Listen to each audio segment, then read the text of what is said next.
Olá pessoal, meu nome é Aline, eu sou mediadora de História do Polo Cora Coralina e hoje eu e a mediadora Lívia vamos falar um pouquinho sobre o tema imperialismo com vocês. Para quem quiser acompanhar, esse conteúdo está no módulo 1 da apostila, capítulo 8. Vamos lá? E para introduzir esse tema, a gente escolheu a frase: se eu pudesse, anexaria os planetas. Essa frase foi dita por Cecil Rhodes, que foi um importante comerciante e político da região do sul da África, e ela é bem emblemática sobre esse espírito do imperialismo, esse espírito de dominação. E se a gente reparar a imagem que aparece aí do Rhodes, ele está em cima do continente africano, né, do mapa do continente africano, numa posição de domínio, né, uma posição de dominação. Então, essa frase ajuda a gente a entender um pouquinho do sentimento que levou diversas nações europeias a se expandirem sobre o continente africano e asiático. Um modo interessante para começar a entender um pouquinho melhor sobre esse tema é analisar o modo como o imperialismo é representado em imagens. Aqui a gente separou para vocês ilustrações que vocês podem parar um pouquinho o vídeo para analisar com um pouco mais de detalhe, mas se vocês repararem, todas elas têm em comum o fato de que tanto a Ásia como a África representadas são objeto de cobiça por parte das potências europeias que estão querendo dividir esses territórios entre si. Ou então, estão tendo as suas riquezas subtraídas para serem levadas ou para a Europa ou para os Estados Unidos. E para entender um pouco melhor o que levou as potências europeias a quererem partilhar o continente africano e asiático, a gente precisa voltar um pouquinho no tempo para entender o que estava acontecendo na Europa. Durante o século XIX, já desde o final do século XVIII, a Europa estava passando por um processo de crescimento econômico, né, devido à industrialização, e durante o século XIX, outros países, além da Inglaterra, passaram a se industrializar. Isso gerou uma competição entre as nações europeias e um protecionismo cada vez maior entre elas. Isso fez com que fosse interessante para essas potências europeias conquistarem, para além do território europeu, regiões em que elas pudessem retirar matéria-prima e onde pudessem fornecer suas mercadorias. Além disso, no século XIX a gente vai ter um desenvolvimento das relações econômicas entre os diferentes continentes. Essas relações econômicas elas já existiam, só que durante o século XIX elas vão mudar um pouco de caráter e vão se intensificar. Além disso, o século XIX vai ser o século de surgimento de novas tecnologias na área dos transportes, como ferrovias e navegação a vapor, além das comunicações como telégrafo. Isso levou a um aumento de circulação de pessoas, mercadorias e informações.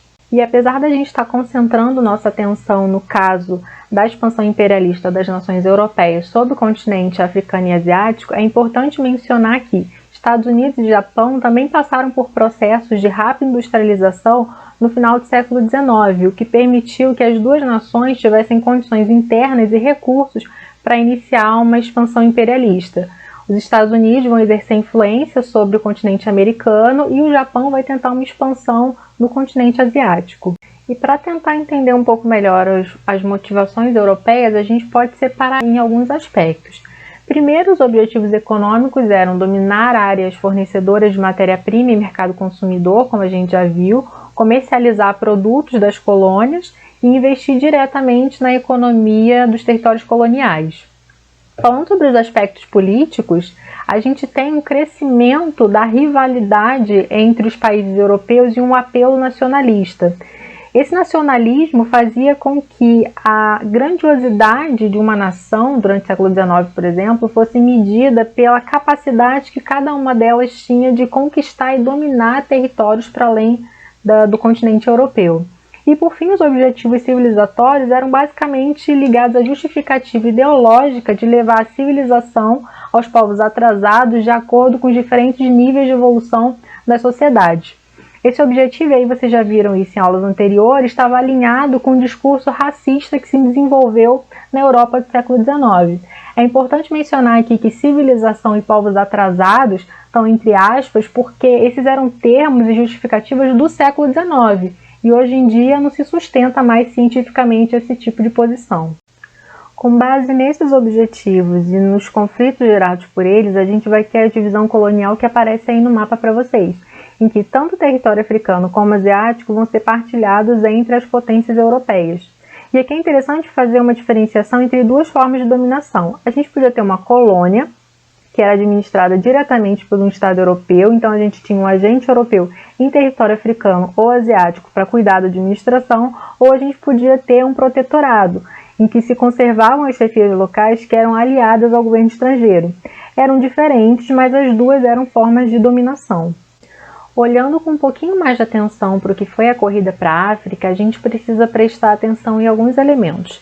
Primeiro, que o contato entre os europeus e os africanos ao sul do deserto do Saara já aconteciam desde o século XV, quando os portugueses estabeleceram contatos com povos da costa. Só que, durante muito tempo, os europeus se fixaram nesses territórios costeiros e não penetraram no continente africano. Além disso, até o final do século XVIII, os europeus que frequentavam essas costas africanas faziam isso muito por iniciativa própria, por interesses privados, e não levados pelos seus estados a estabelecer contatos com aquelas regiões. No século XIX, mais especificamente entre 1870 e 1880, a gente vai ter a descoberta de diamante, ouro e cobre, o que vai levar a uma valorização do continente africano e uma busca cada vez maior dos europeus por domínios naquela região. Além disso, a gente vai ter notícia de vários viajantes que passavam pela região africana e que voltavam para a Europa contando sobre as riquezas e as maravilhas que eles tinham descoberto quando eles estiveram por lá. Pensando justamente nos conflitos que essa corrida para a África poderiam gerar, foi reunida na Alemanha, entre 1884 e 1885, a chamada Conferência de Berlim. Ela teve entre as suas principais determinações garantir a liberdade de navegação do rio Congo, a liberdade de navegação do rio Níger e estabelecer critérios para futuras anexações. Se a gente reparar, o rio Congo e Níger são rios importantes que dão acesso a regiões do interior da África. Então era importante para as nações europeias garantir que nenhuma potência que fosse tomar posse de um território ao longo do rio Congo ou Níger fosse bloquear a passagem das demais nações até o interior do continente. E por outro lado, no momento em que a expansão para o continente africano estava aumentando, era importante estabelecer critérios que legitimassem, que fizessem com que todas as nações reconhecessem as possessões que fossem feitas dali para frente no território africano. Bom, e uma vez estabelecidos esses critérios para a posse de territórios no continente africano, a gente teve então a partilha da África. Se a gente comparar esses dois mapas, a gente pode ver que na década de 1870, um pouco antes da Conferência de Berlim, a gente tinha a presença europeia localizada em algumas regiões costeiras, e já em 1914, às vésperas da Primeira Guerra Mundial, praticamente todo o continente africano já estava dividido entre as potências europeias. E sobre o modo como essa divisão foi feita, é importante a gente lembrar que as fronteiras traçadas pelos europeus não levaram em consideração as divisões étnicas das sociedades africanas. Isso foi motivo de muitos conflitos internos nos estados coloniais, inclusive em estados independentes africanos depois da descolonização. Analisando um caso de presença europeia na África, a gente pode pegar o exemplo do Congo. O Congo foi uma colônia particular do rei Leopoldo II da Bélgica até 1908. Os principais produtos comercializados eram marfim, borracha e óleo, e para extrair esses produtos, o rei Leopoldo fazia uso da exploração do trabalho forçado, só que o modo tão brutal como ele utilizava essa mão de obra, com mutilações inclusive de braços ou pés de quem não conseguisse atingir as cotas estabelecidas, acabou levando Leopoldo a sofrer severas críticas de diversos países europeus. E por conta disso, em 1908, o Congo deixou de ser uma colônia particular do rei Leopoldo e passou a ser uma colônia da Bélgica. Durante o tempo em que os belgas, ou então Leopoldo, estiveram presentes no Congo, a gente teve diversas formas de resistência. E aqui eu destaquei para vocês a de Simão Kimbangu. Ele foi um líder africano que propôs aos seus seguidores não pagar impostos, por exemplo, e não seguir as regras estabelecidas pelo colonizador. Não só esse caso no Congo, mas durante toda a presença imperialista na África, a gente teve diversas formas de resistência dos africanos à imposição da dominação europeia. Para finalizar essa primeira parte de análise sobre o imperialismo no continente africano, a gente separou aqui o Tintim no Congo, que é um exemplo interessante de como a mentalidade imperialista funcionava. Tintim no Congo foi uma história em quadrinho que teve a sua primeira publicação em 1931, quando o Congo ainda era uma colônia da Bélgica. Se a gente reparar aqui no quadrinho da primeira publicação, a gente vai ver que o Tintin, que é um belga, né, um europeu, está dando uma aula para alunos congoleses. E no quadrinho a gente pode ler que ele fala: meus caros amigos, hoje eu vou falar a vocês sobre a sua pátria, a Bélgica. Esse tipo de ideia estava ligada à divulgação do ideal civilizatório do imperialismo, ou seja, o Tintin levando conhecimento aos africanos, e também afirmava a propriedade belga sobre o Congo, quer dizer, a pátria desses congoleses seria a Bélgica. Em 1946, o autor do quadrinho, que é Hergé, redesenhou parte da história e acabou admitindo que a primeira publicação continha um caráter preconceituoso a respeito do Congo. E sobre o reconhecimento do caráter preconceituoso da sua obra, a gente separou aqui um trecho de uma fala do Hergé na qual ele diz: ao desenhar Tintin no Congo, eu estava alimentado de preconceitos do meio burguês no qual vivia. Era 1930. Conhecia deste país apenas o que as pessoas contavam na época. Os negros são grandes crianças, felizmente estamos lá, etc. E desenhei os africanos de acordo com esses critérios, de puro espírito paternalista, que era o da época na Bélgica.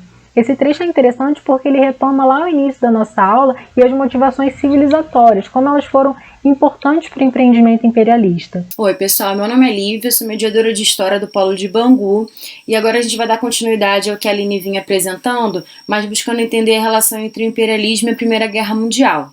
Como a gente viu, o imperialismo tem início ali no século XIX, que é considerado um período de relativa paz quando a gente está analisando a história das potências europeias, porque desde 1815 não havia confronto direto entre essas nações. Então a gente entende como um período de paz, mas que vai desembocar no século seguinte, que é o século XX, né, em muitas guerras. Então já em 1914 a gente tem o início da Primeira Guerra Mundial. Isso é algo que se busca entender, que muitas vezes parece uma contradição, mas que na verdade não é. E é isso que esse trecho que eu trouxe para vocês, de um importante historiador inglês, que é o Eric Hobsbawm, vai buscar compreender, né? Então ele vai afirmar que a era da paz, da civilização burguesa confiante e cada vez mais próspera e dos impérios ocidentais, que é o século XIX, carregava inelutavelmente dentro de si o embrião da guerra, da revolução e da crise que marcou o seu fim no século XX. Então é isso que a gente vai buscar entender agora, começando pela análise dos antecedentes da Primeira Guerra Mundial. Então, dois deles a Aline já explicou pra gente, a gente não precisa aprofundar, né? Que é o desenvolvimento do capitalismo numa nova fase de expansão da industrialização, que vai levar diversas nações europeias ao confronto, e a ideia de nação e nacionalismo, né? Onde a ideia de uma nação forte, a ideia de pertencer ao orgulho de uma nação forte é uma nação expansionista e dominadora. Isso também vai levar e vai basear muito dos confrontos entre as nações europeias. O próprio imperialismo, não o imperialismo em si, mas os confrontos que o imperialismo desencadeia, também explica a Primeira Guerra Mundial e vai explicar como que essa aparente paz do século XIX, na verdade, é um grande barril de pólvora que vai sendo alimentado. Então eu vou explicar aqui rapidamente, pontuar para vocês alguns dos confrontos que vai colocar essas nações em lados opostos e que na Primeira Guerra Mundial elas vão lutar em lados opostos. Então, o próprio desenvolvimento industrial vai colocar várias nações em conflito, mas em especial a Alemanha e a Inglaterra em lados opostos, uma vez que a Inglaterra era a maior potência industrial desde a Revolução Industrial, que a gente já estudou lá no final do século XVIII, e a Alemanha, quando faz o seu processo de unificação, ela desponta como uma potência industrializada e vai entrar em confronto com os interesses da Inglaterra. A Guerra Franco-Prussiana, em 1871, é a guerra entre a Alemanha e a França que marca justamente o processo de unificação da Alemanha, mas nesse momento ela tira um território importante da França, que é a Alsácia-Lorena. Isso é importante vocês lembrarem, porque é um território muito rico em ferro e carvão, que são matérias importantes do processo de industrialização e que depois, no final da Primeira Guerra, a França vai exigir de volta. A questão marroquina e do Egito também vai colocar em lados opostos nações que depois vão guerrear na Primeira Guerra Mundial. Então, de um lado a gente tem a Alemanha e do outro lado a França e a Inglaterra. A princípio, inclusive, a França e a Inglaterra disputavam a região do Egito, mas a França vai fazer uma jogada, vai abrir mão do Egito para a Inglaterra e a Inglaterra vai apoiar a França contra a Alemanha na questão do Marrocos. A Guerra Russo-Japonesa, em 1905, vai colocar a Rússia e o Japão em lados opostos. A disputa pela Tunísia vai colocar Itália e França em lados opostos. Quando a gente fala de questão oriental, a gente está falando de todas as disputas imperialistas sobre o Oriente, mas principalmente sobre o Oriente Médio. Então, vai colocar ali em disputa a Rússia, a Alemanha, a Inglaterra, mas também uma importante nação que é o Japão, que era uma potência imperialista asiática. E a questão dos Balcãs e o pan-eslavismo a gente vai explicar um pouquinho mais para frente, que é o acontecimento que leva à Primeira Guerra Mundial em 1914. Antes disso, apresentar aqui para vocês o mapa, né, para ficar mais claro o que foi a formação dos blocos. É muito importante pensar que esses blocos, a Tríplice Aliança, que se forma em 1882, e a Tríplice Entente, de 1907, são blocos que não se formam em primeiro lugar como militares. Eles são blocos de defesa política, econômica e geoestratégica desses países, na disputa pela divisão do mundo, que é o imperialismo, mas que vão agir militarmente em 1914. Então, de um lado, vocês podem ver aqui de rosa, né, a Tríplice Aliança é formada pela Alemanha, o Império Austro-Húngaro e a Itália, isso é princípio, outras nações vão entrar depois, e a Tríplice Entente é formada pela Rússia, França e Reino Unido, né, a Inglaterra. E a Itália muda de lado em 1915, quando ela entra em confronto com os interesses do Império Austro-Húngaro. Outro ponto importante antes da gente falar da Primeira Guerra Mundial é o que a gente chama de paz armada, né? Que é importante para entender aquele trecho que a gente leu do Hobsbawm, né? Como que o século XIX parece de paz e tranquilidade, mas no fundo era um barril de pólvora.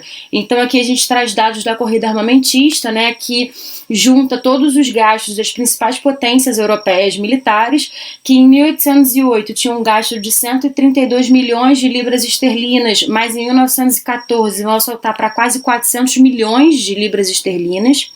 E a gente também quer apresentar para vocês essa relação que acontece entre os estados e a indústria da morte, que é a indústria bélica, né, que vai ser profundamente alimentada pelos estados e também marca uma relação entre os estados e as burguesias nacionais. Então a gente traz aqui como exemplo a porcentagem, né, dos contratos da indústria bélica com o governo inglês. Em 1880, o governo inglês era responsável por 1/3 dos contratos, né, da produção de armamento, e em 1900 isso vai passar de 60%, em 1914, inclusive, isso é quase 100% da produção armamentista consumida pelo próprio Estado inglês.